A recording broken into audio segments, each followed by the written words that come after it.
പറഞ്ഞിട്ട് പിന്നെ ചേച്ചി ഇരിപ്പുണ്ട്. ഇനി നമ്മളോപ്പറം ചെയ്യാൻ പോവാ.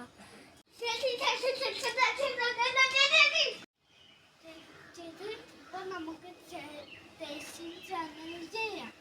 ഞാൻ ഒരു കാര്യം തരാം, അത് ചേച്ചി കഴിച്ചിട്ട് എന്തോന്ന് പറയണം. ഒപ്പം നമുക്ക് തുടങ്ങാനോ ചേച്ചി. ചേച്ചി ഇപ്പൊ കണ്ണടച്ചേ, കാരണം നമുക്ക് ചാലഞ്ച് കൊടുക്കാം.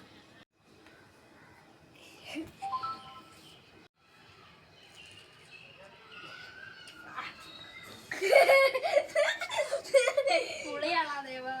പുളിയോ?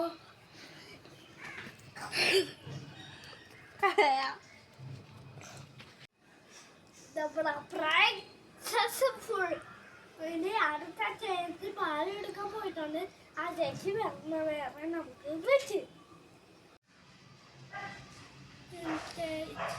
ചേച്ചിക്ക് നമുക്ക് ചേച്ചി ചാലഞ്ച് ചെയ്യാം.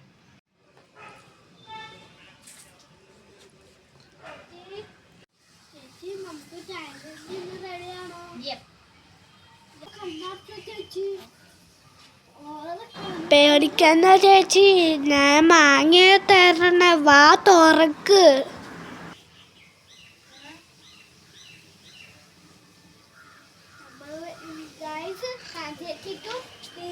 ചേച്ചിക്കും ആദ്യം പുളിയാണ് കൊടുത്തത്. കൂട്ടുകാരെ, നമ്മള് ഈ രണ്ടുപേരെയും പ്രാങ്ക് ചെയ്തിട്ടുണ്ട്. ബൈ. ചേച്ചി ഞാന് പ്രാങ്ക് ചെയ്തിട്ട് പറഞ്ഞു, മാങ്ങ കഴിക്കുമ്പോൾ പുളിയാണ്